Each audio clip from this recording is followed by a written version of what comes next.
O assunto de hoje é o que é santo nesse mundo? O que é santo na Terra?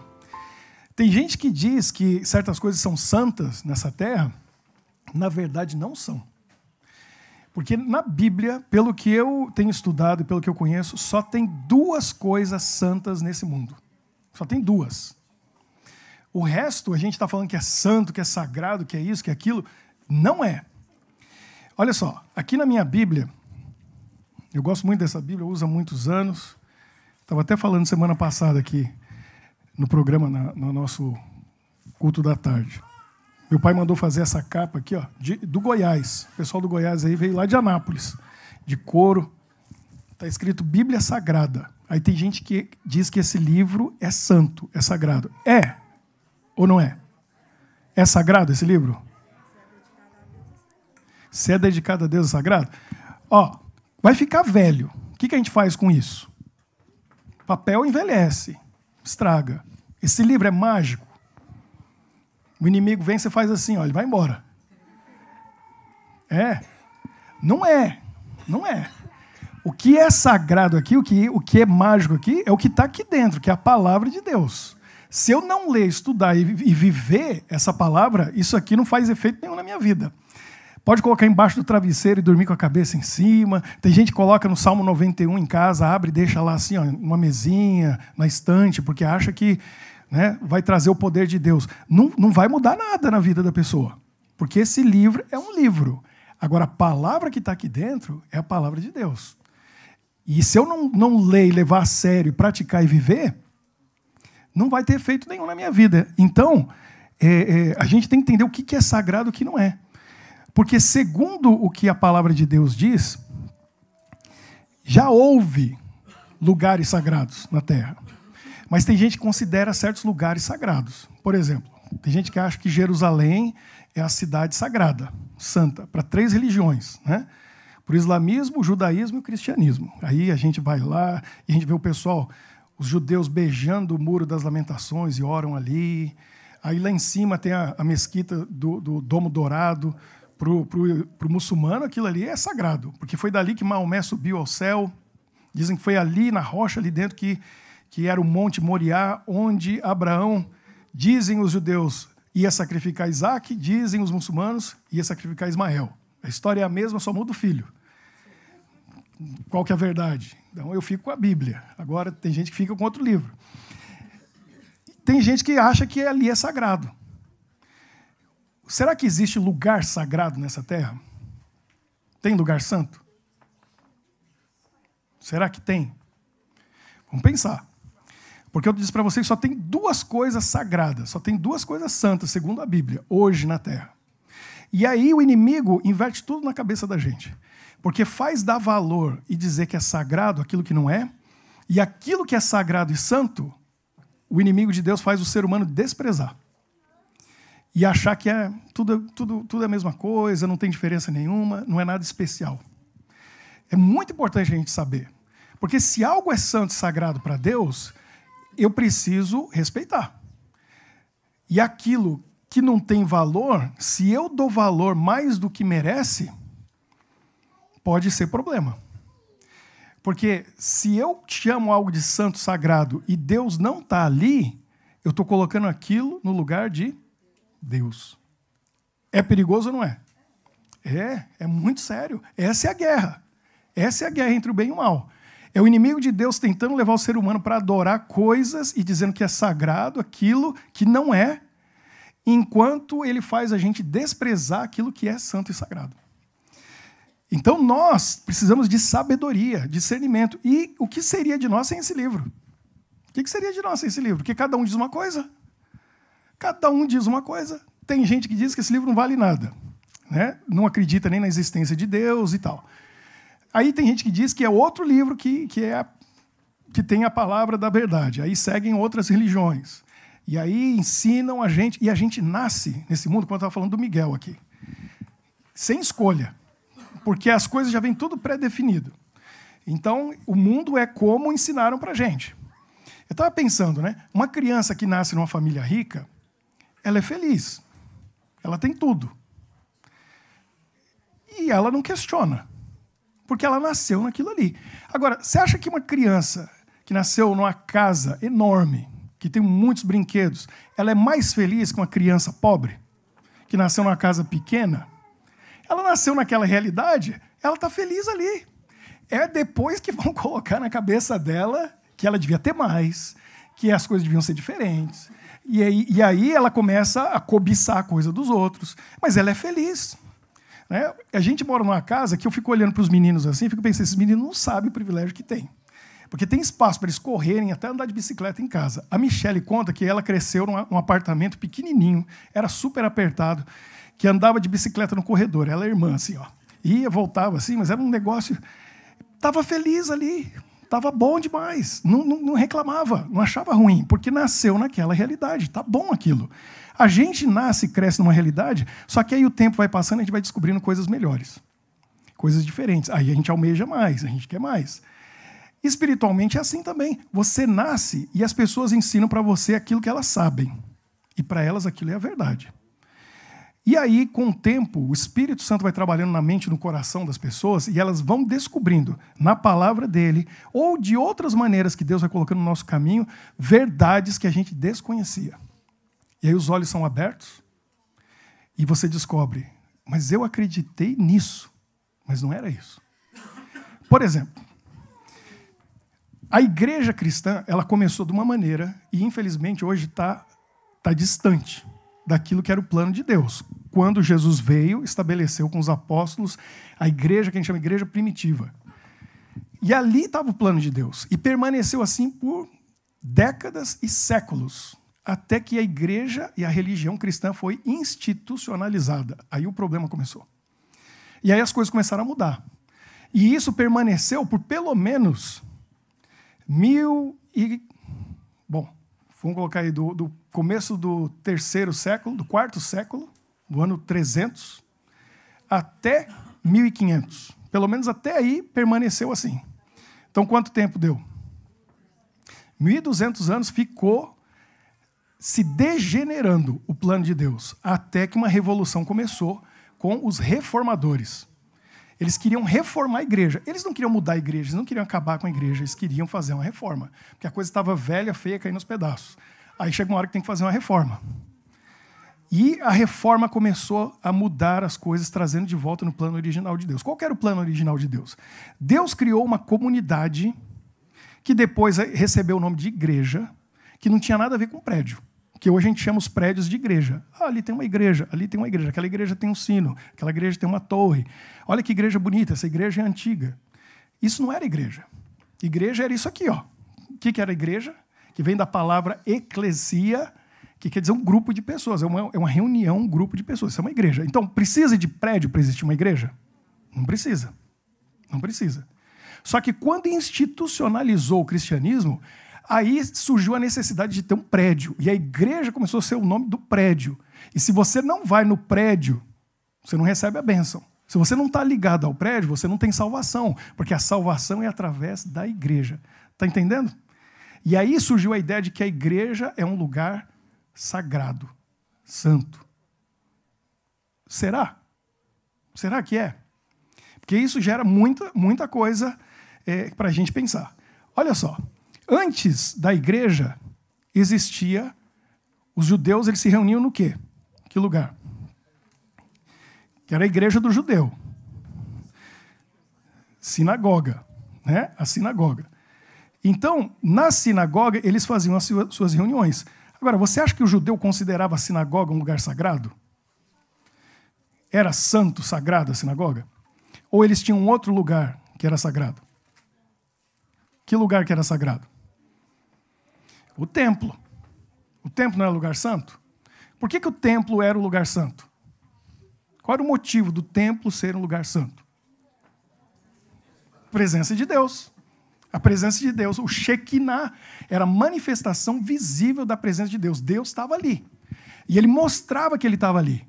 Aí as pessoas viam o brilho, a luz, a glória de Deus. O templo era sagrado. E aí as pessoas tinham que ir, os judeus viajavam, às vezes dias, para fazer os rituais lá no templo, porque lá era o lugar santo, sagrado, onde estava a presença de Deus. Só que alguma coisa mudou.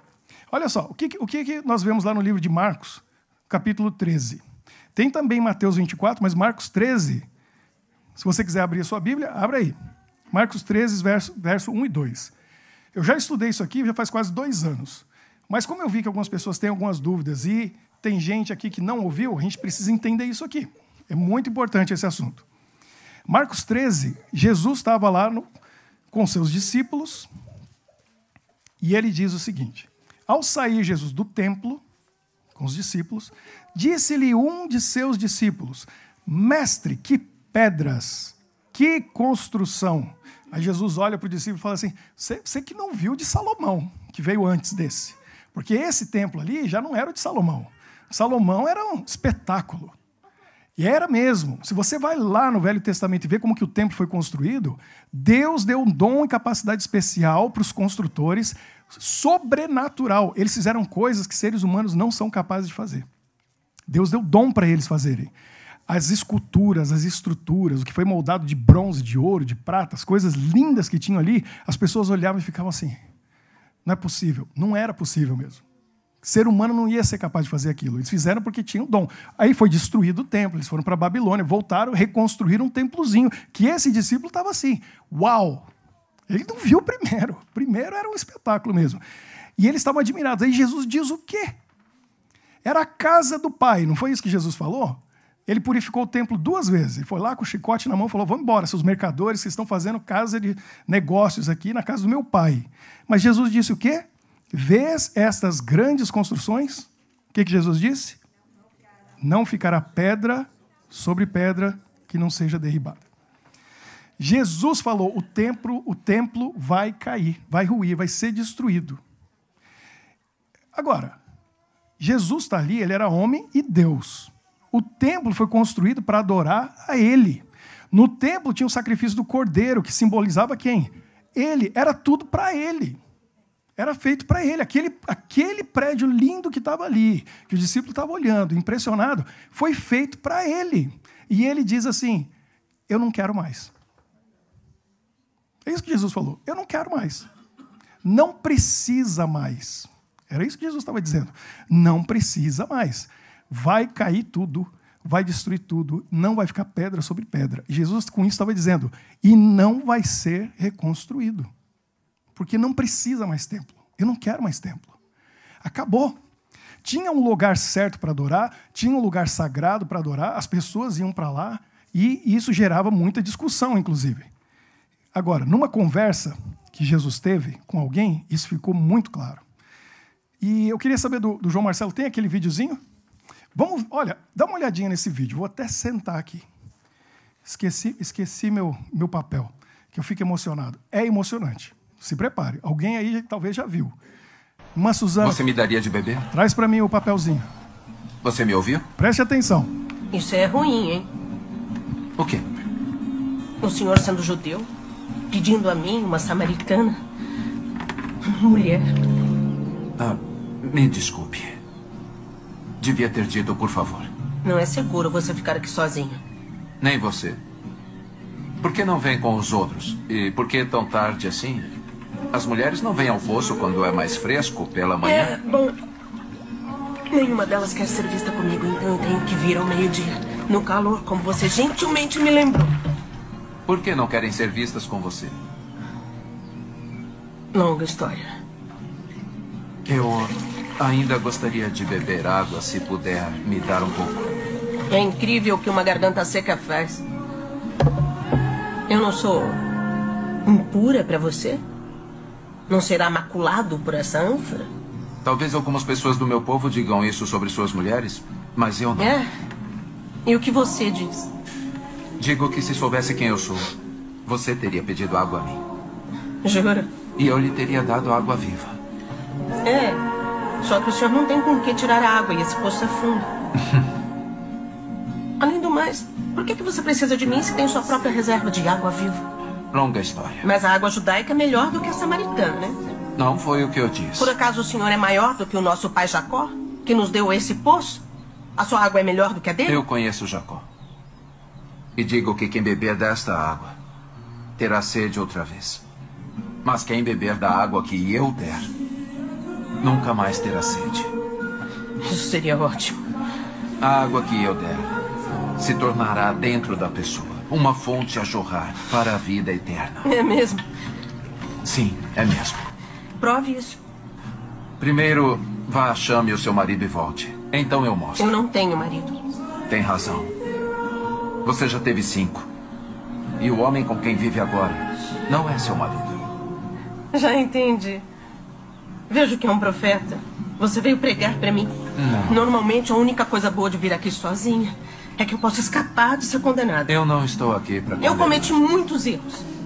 Muitos erros. Mas são homens como você que tornam impossível que eu faça alguma coisa a respeito. Como? Nossos antepassados adoraram neste monte. Mas vocês, judeus, dizem que Jerusalém é o lugar onde se deve adorar. Dizem isso porque o templo está lá. Sim. Exatamente onde não é permitido. Eu vim para quebrar essas barreiras. E está próxima a hora em que nem neste monte, nem em Jerusalém, vocês adorarão o Pai. Então, para onde é que eu devo ir quando eu precisar de Deus? Eu nunca recebi nada de Deus, mas mesmo se recebesse, eu não poderia agradecer. Qualquer lugar. Deus é espírito. Está chegando a hora, e de fato já chegou. Que não importará onde você o adora, mas que apenas faça isso em espírito e em verdade. Coração e alma, esses são os adoradores que o Pai procura. Não importará de onde você é ou o que você fez. Você acredita no que eu digo? Ai, moço, até o Messias chegar e explicar tudo e resolver essa bagunça, inclusive a minha, eu não confio em ninguém. Você estava errada quando disse que nunca recebeu nada de Deus. Esse Messias de quem você fala, eu sou ele. O primeiro se chamava Ramim. Você era uma mulher de pureza. Estava animada por se casar. Que? Mas ele não era um bom homem. Machucou você. E fez você questionar o casamento. E até a prática da sua fé. O segundo se chamava Fazard. Na sua noite de núpcias, a pele dele tinha cheiro de laranja. E até hoje, toda vez que você passa pelas laranjas do mercado, você se sente culpada por deixá-lo. Porque ele foi o único homem verdadeiramente devoto com quem você esteve. Mas você se sentia indigna. Por que você está fazendo isso? Eu não me apresentei ao público como o Messias. Você é a primeira. Seria bom se acreditasse em mim. Você escolheu a pessoa errada. Eu vim a Samaria só para encontrar você. Você acha que foi um acidente eu estar aqui no meio do dia? Eu sou rejeitada por todo mundo. Eu sei. Mas não pelo Messias. E você sabe essas coisas porque você é o Cristo. Eu vou contar para todo mundo. Eu estava contando com isso. Em espírito e em verdade. Em espírito e em verdade. Não será só sobre montanhas ou templos. Logo. Só o coração. Você promete? Eu prometo. Amém? Esse é Jesus, que veio quebrar as barreiras, que veio dizer para eles, não é no templo. Os judeus dizem que é o templo, porque lá teve o Shekinah, teve a presença de Deus. E Jesus veio dizer, é para todo mundo, em qualquer lugar, é em Bruxelas. Igreja não é lugar sagrado. Bíblia não é sagrado. Jesus é sagrado. Tem duas coisas que são sagradas. E eu quero mostrar para você. E a gente tem que pensar sobre isso. Para dar valor naquilo que tem valor e não dar valor naquilo que o inimigo colocou para a gente achar que tem valor. Primeira coisa, no Novo Testamento, a gente encontra lá em 1 Coríntios. No capítulo 6. E muita gente sabe de cor. Abra aí. 1 Coríntios 6.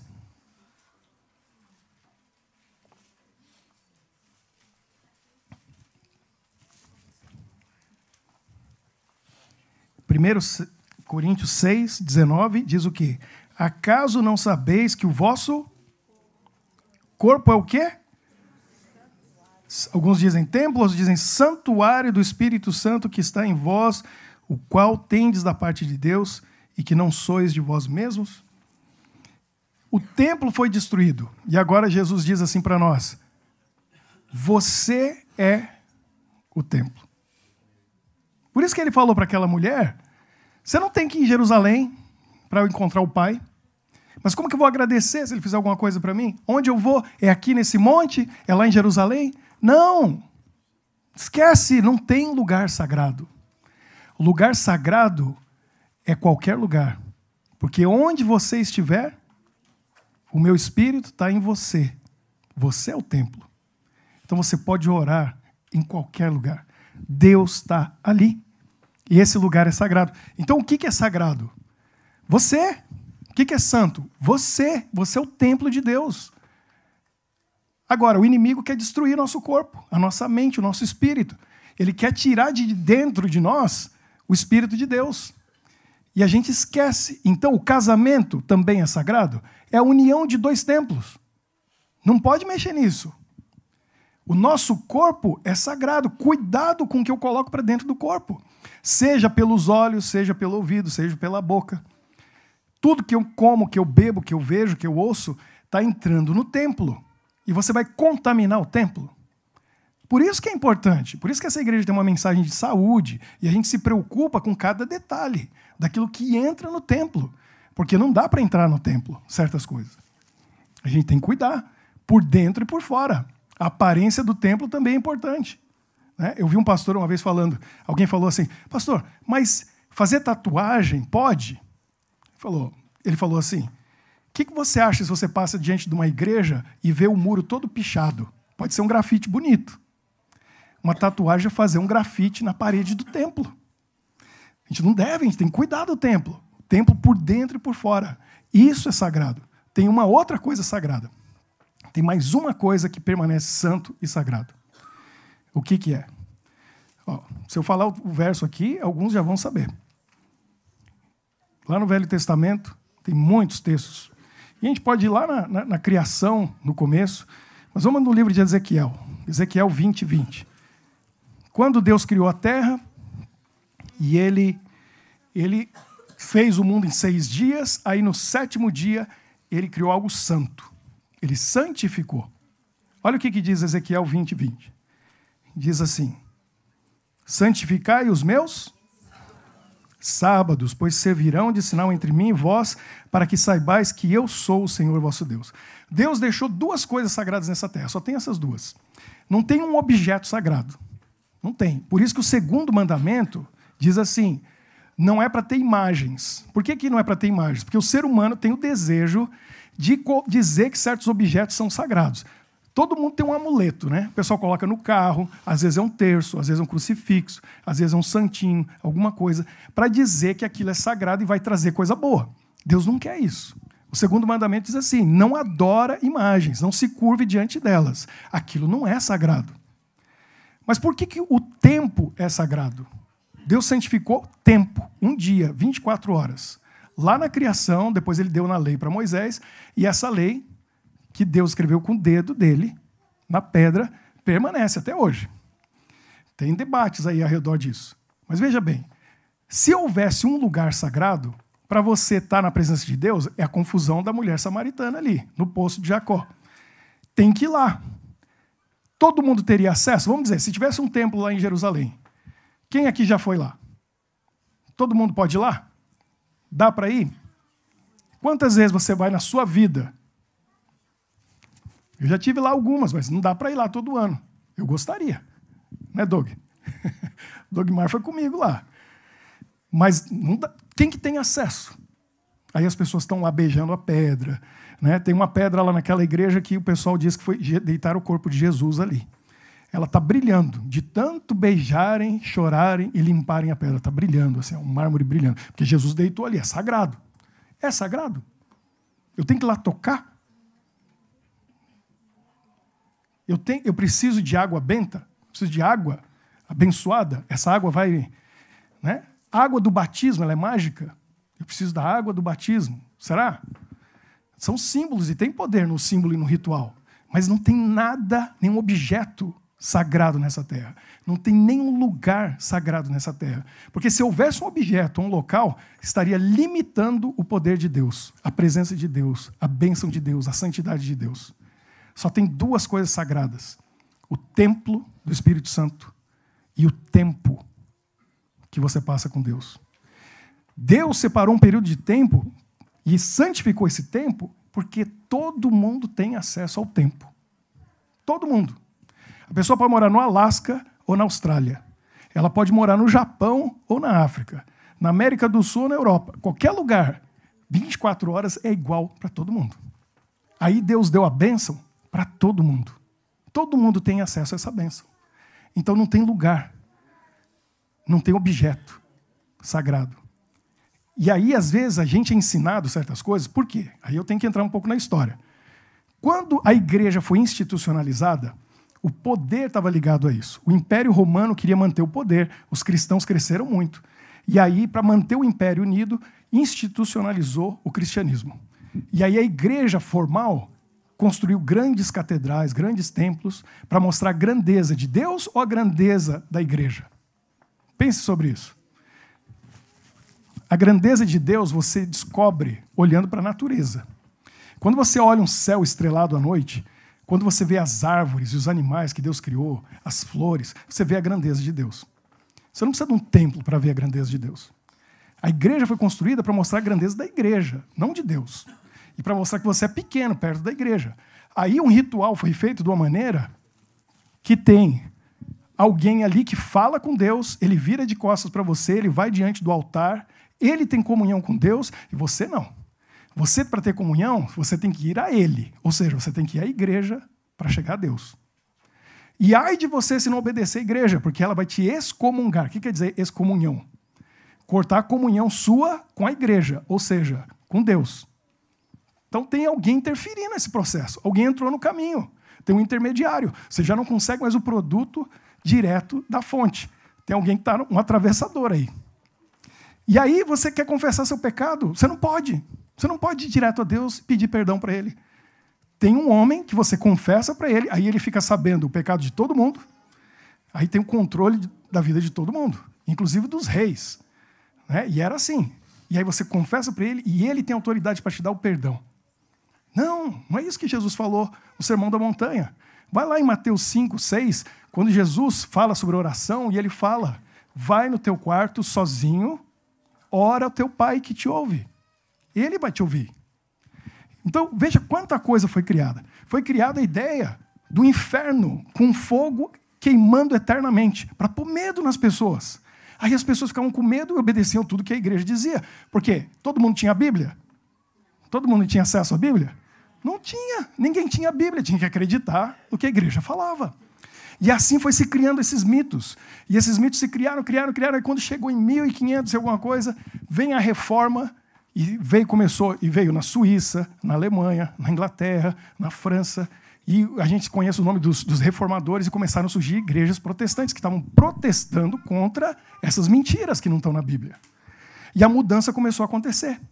E muitas mudanças aconteceram até chegar nos dias de hoje. E a gente tem que agradecer a muitas dessas igrejas, como, por exemplo, a Igreja Batista. A Igreja Batista tem esse nome por quê?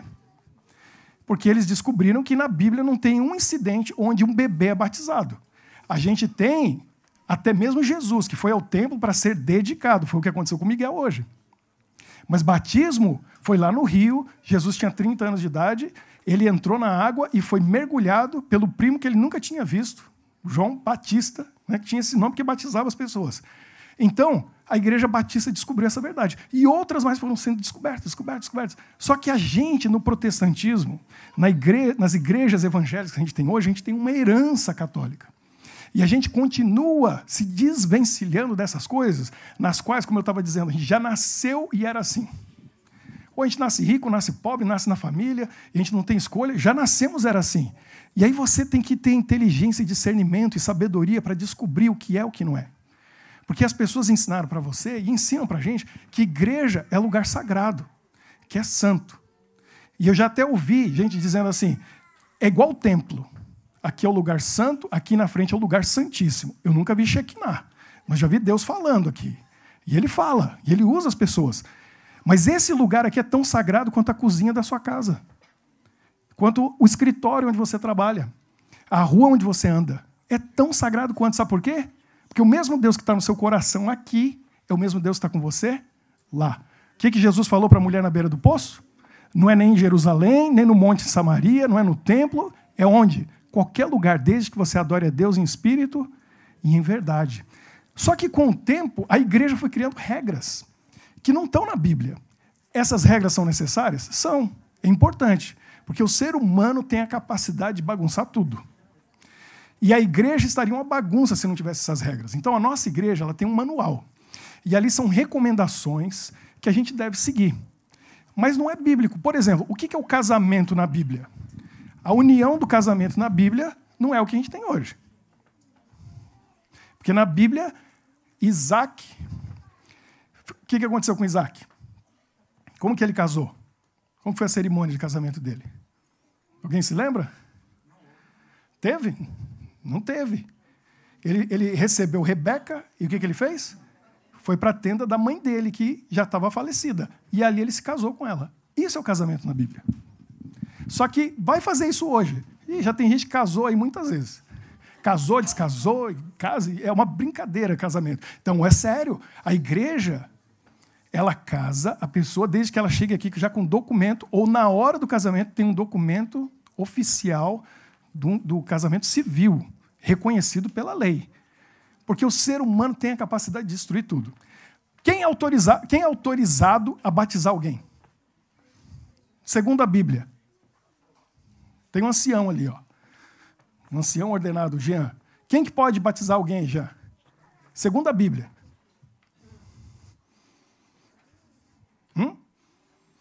Quem que eles batizavam? Quem que batizava alguém? Qualquer uma pessoa que foi batizada tinha autoridade para batizar o próximo. Sabia disso? Quem aqui já foi batizado? Levante a mão. Então, biblicamente, você teria autoridade para batizar a próxima pessoa. Você ensina ela, leva Jesus para ela, ela aceita Jesus, você podia batizar ela. Agora, por causa do ser humano que estraga tudo, é necessária uma organização. Então, a gente tem uma série de regras que a gente segue, mas não é lei, não é Bíblia. E eu quero dar um exemplo para vocês, porque isso é muito importante. Porque às vezes eu faço certas coisas na igreja, e aí o pessoal fala assim, que eu permito certas coisas, mas é porque a gente tem que ter um entendimento. Quando eu cheguei aqui, o manual da igreja diz assim, que aqui na frente, participando aqui na igreja, a gente tem muito cuidado. Quem é o pregador que vai trazer a palavra. Porque a gente não quer a pessoa ensinando coisas equivocadas, mentiras. Né? Tem que pregar a verdade, a palavra. Então, tem certos cuidados que nós temos. Mas, por exemplo, a igreja adventista ela tem o cuidado de que os músicos são membros da igreja, têm uma vida espiritual, uma vida regular. Mas eu conversei com essa igreja tem quase 10 anos. E nós tomamos uma decisão. Que uma pessoa que está vindo para a igreja, ela está conhecendo o amor de Jesus, ela pode sim participar e se envolver. Nós temos os diáconos e diaconisas, e a gente já conversou sobre isso. Tem rituais que os diáconos recebem uma unção, uma ordenação, uma bênção para fazer aqueles rituais. Mas ajuda do serviço no dia a dia, mas Suzana, a senhora aceitaria qualquer pessoa que ajudar a senhora na igreja? Sim, podemos ajudar. Por que não? Então a nossa igreja tomou um voto e decidimos assim, uma pessoa que a gente sabe da vida dela, ela pode participar e se envolver. Não combinei nada, mas Maurício, vem aqui. Quero que o Maurício dê o testemunho dele. Eu cheguei aqui, o Maurício já tinha muitos anos que ele já não era mais membro da igreja adventista. Mas a gente ficou amigo, ele vinha à igreja, se envolvia, ele gosta de música. 5 anos você participou nessa igreja, não participou? Você cantava, você tocava. Isso ajudou você em alguma coisa? Foi bom para a sua vida espiritual? Com certeza. Ajudou na sua decisão de entregar a vida para Jesus? Em 2019 você se batizou, não foi isso? Com a sua esposa. Você acha que isso ajudou? Teve um papel importante? Porque ali eu acho que foi quando eu cheguei na igreja, conheci vocês, né, e voltei para a igreja, quero dizer, né? E houve um espaço para eu exercer a minha fé. Porque não era simplesmente pelo fato de que eu não estava rebatizado, talvez, não fazia parte oficialmente da igreja, que eu não poderia exercer a minha fé. E exercer a fé como? O que é o cristianismo? É o cristão em exercício daquilo que ele crê. Então, uma pessoa que venha e ela crê em Jesus Cristo, porque ela não pode exercer a fé dela através dos atos dela, participando da igreja. Deus deu dom, Deus deu talento, né? Pode sentar, obrigado. Olha, teve uma igreja lá no sul do Brasil, eles tinham um coral com quase 100 vozes, jovens. A igreja lá tomou essa decisão. Eles falaram o seguinte, porque o manual da igreja diz assim, para cantar no coral da igreja, para participar, tem que ser membro batizado da igreja. E eles decidiram assim, não, a gente vai abrir uma exceção. Os convidados, os amigos convidados que quiserem participar, podem cantar no coral. Em um ano, 8 jovens universitários, convidados pelos amigos para cantar no coral, se batizaram. Encontraram Jesus. Porque eles se sentiram acolhidos, aceitos. Então a gente tem que ter sabedoria e discernimento. E saber o que é realmente santo e sagrado. E saber como que a gente vai fazer como Jesus fez com aquela mulher. Mudou ou não mudou a vida dela? Porque ela se sentiu aceita. Você é homem, eu sou mulher. Você não devia nem estar falando comigo. Você é judeu, eu sou samaritana. O que você está me pedindo água? Não é, vai ficar impuro tomando da água desse poço que eu vou dar para você? E ele falou assim, minha filha, eu sou o Messias. Eu criei você, eu vim aqui te abraçar. Porque eu aceito todo mundo. E a gente, às vezes, com regrinhas e coisas que o inimigo coloca, isso é santo, isso é sagrado, a gente está fazendo assim com as pessoas. A gente tem que ter discernimento e sabedoria. O que é sagrado? Tem horas de um dia que são sagradas, são santas. E a gente precisa saber como guardar essas horas, porque a bênção está ali. Não pense que essas coisas são para a nossa salvação. Não é. Não é. Porque o reino de Deus vai estar cheio de gente que nunca guardou essas horas sagradas. Mas se você sabe que a bênção de Deus está ali e você decide virar as costas para ela, você está virando as costas para o Deus que estabeleceu essa lei. Está virando as costas para Jesus. Está negando a Jesus. Então eu preciso valorizar quando eu sei. Mas se a pessoa está passando ali na rua e ela não sabe, Deus cobra dela? De jeito nenhum. Essa pessoa é a mulher samaritana no poço, que ele vai lá abraçar e vai dizer, você é minha filha do mesmo jeito. Eu amo você e aceito você do mesmo jeito. E aqui é a casa do Pai. E a gente convida as pessoas para virem aqui, para elas participarem, se envolverem e estarem junto com a gente nessa família. Como que era a igreja nos 3 primeiros séculos? Ela se reunia onde? Na sinagoga? O templo, o que aconteceu? Jesus falou, não vai ficar pedra sobre pedra, destrói isso aí, que eu não quero mais o pessoal achando que tem que ir lá para me encontrar. Eles vão me encontrar na casa de vocês. E se isso aqui não for como uma casa, um lar, onde a gente recebe as pessoas, para ali, ó, na cozinha, comer junto, para aqui cantar junto e adorar a Deus junto, e de vez em quando convidar alguém para vir aqui participar, se envolver, o que vai acontecer? Vira um cara chato, que ajuda tanto a igreja que chega uma hora que tem que falar, para um pouco. Porque, ó, o casal aqui, eu tenho que dizer, que ama essa igreja, gasta tempo para essa igreja, que merecia um salário para todo o tempo que eles gastam por mês por essa igreja. Por quê? Porque a gente permitiu que eles viessem aqui 5 anos e se envolvessem e participaram. Não era membro batizado? Não interessa, você é meu irmão, você é minha irmã. Participa. Fica aqui, se envolve com a gente. Hoje são os líderes fortes dessa igreja. Por quê? Porque entenderam o que a gente já tinha entendido, que nós somos uma família. Isso aqui é uma casa. A gente adora junto, a gente canta junto. E às vezes, você pode ver alguém aqui no louvor, que você olha para ela, essa pessoa aí é membro batizado da igreja? Não interessa. Se ela tem vontade de vir aqui, cantar e adorar a Deus, Fernando, bem-vindo. Vem aqui. Adora a Deus, que aqui é a casa do Pai. Você é filho dele. Você é bem-vindo. E quem sabe o sonho da sua mãe vai se realizar. Que nós vamos orar por você. Então venha, se envolva, participe. Põe um sorriso no rosto da sua mãe. Né? Que aí depois eu vou lá comer curau. Que Deus abençoe você. E que você entenda o que tem valor de verdade. E use isso na sua vida. Mas não despreze aquilo que é santo. O seu corpo é santo. Ele é o templo do Espírito Santo. Não deixe o inimigo contaminar aqui dentro. Não deixe ele contaminar. Nem com o que vê, o que ouve, o que come, o que bebe, o que fala, o que diz, o que faz. Aqui está Jesus morando dentro de você. Aí quando você reúne com seus irmãos, principalmente nas horas sagradas, porque Jesus estabeleceu esse período de tempo, é santo. E isso é santo. 2 coisas santas nesse mundo. Você e o tempo. As outras coisas fazem parte da vida. Não dê valor para aquilo que não tem valor. Não diga que é santo aquilo que não é santo. Não existem homens santos nesse mundo que a gente tem que ir lá beijar a mão, confessar o pecado e venerar. Jesus é que está nesse lugar. É Ele que recebe nossa adoração. Sempre, sempre. Que Deus nos abençoe como igreja, para que isso aqui seja uma família, que a gente possa acolher todo mundo. E não interessa se a pessoa também tem o templo pichado, Jesus vai vir e vai fazer o quê? Eu estou precisando de reforma, não sei você. Vai reformar todo mundo. Uns perderam o cabelo, precisa de cabelo de volta, outros começam a ficar meio enrugadinho nos cantos, tem gente que envelhece bem, não precisa muita mudança, mas Ele vai renovar a gente, vai dar um corpo novo, pele nova.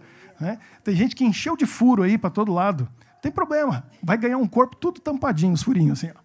Fique tranquilo, vai dar tudo certo. Jesus vem para renovar a gente. Até lá, a gente tem que ter paciência e aceitar e abraçar todo mundo. Não é porque os pecados do outro são diferentes do meu que a pessoa é pior do que eu. Porque a gente julga, não julga? Então não julgue o outro que tem pecados diferentes do seu, que todo mundo tem.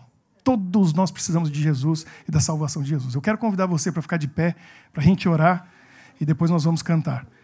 Porque Deus, Ele está aqui. Porque você está aqui. Porque Jesus está no seu coração, Ele está na sua alma. Ele está dentro de você porque você aceitou Ele. Você é o templo do Espírito Santo. E juntos nós adoramos a Deus nas horas sagradas que Ele separou para isso. Vamos orar. Senhor nosso Deus, obrigado porque Jesus veio para quebrar as barreiras. O povo de Israel, ele estava ali no lugar certo, fazendo a coisa certa, mas eles se fecharam, achando que eles tinham um templo, que lá era o lugar de adorar a Deus e que todo mundo tinha que ir para lá. E não perceberam que Jesus, o Criador, fez cada um de nós e ama a todos e aceita a todos. E aquela mulher samaritana foi o exemplo vivo disso. Ela sentiu a presença de Deus e o amor de Deus quando chegou diante dela e falou tudo o que ela tinha feito, como diz o texto no livro de Marcos. Falou do passado dela, dos pecados dela e disse: filha, eu te amo e te aceito mesmo assim. E a vida dela mudou completamente e ela trouxe uma multidão para ouvir Jesus, o Messias. Senhor, nós sabemos que o Senhor nos aceita e nos ama também, como somos. Nos ajude a passar adiante o que de graça recebemos, que é o teu perdão, a tua graça, a tua bondade, a tua misericórdia, que nós passemos adiante para aqueles que estão ao nosso redor, que assim como nós também não merecem. Mas o amor não tem nada a ver com merecimento. Ele tem a ver com o sacrifício de Jesus, que pagou pelos nossos pecados. E Jesus merece tudo, porque Ele é santo, puro e perfeito. E Ele nos ama. Nós queremos amar os outros também. Que essa igreja seja um local que sabe a diferença entre o santo, o sagrado e aquilo que não tem valor. E o que tem valor são almas, são as pessoas, são as vidas onde Jesus habita. E que aqui nesse local possamos adorar juntos. Temos regras? Sim. São importantes? Sim. Mas não são mais importantes que as pessoas. Não são mais importantes do que levar as pessoas a Jesus. E que aqui, Senhor, todos tenhamos espaço para trabalhar, para servir, para ajudar uns aos outros, para fazer a nossa parte, o nosso papel. Dessa maneira, nós receberemos a Tua presença, a Tua vontade e a Tua bondade. Ajuda-nos a compartilhar com outros, Senhor, e nesse momento também oramos por aqueles que nessa semana passaram por lutas, dificuldades e sofrimentos. Por aqueles que perderam um ente querido. Nós sabemos que tem alguém entre nós que perdeu uma pessoa que amava muito. E nós sofremos e sentimos juntos também essa dor, esse sofrimento, quando nós perdemos alguém que amamos. Logo, Senhor, o mal vai acabar. Logo, Jesus vai voltar para ressuscitar e nos trazer de volta aqueles que nós amamos, para nunca mais nos separarmos. Venha abençoar essa família e venha abençoar a cada um de nós, para enfrentarmos as lutas que virão nessa próxima semana, para andarmos na Tua presença e sentirmos o Teu poder e sermos uma fonte viva, fonte de água viva, jorrando aos outros, porque também precisam dessa água que sacia toda a sede. Só Jesus pode dar. Abençoa-nos e oramos em nome de Jesus. Amém.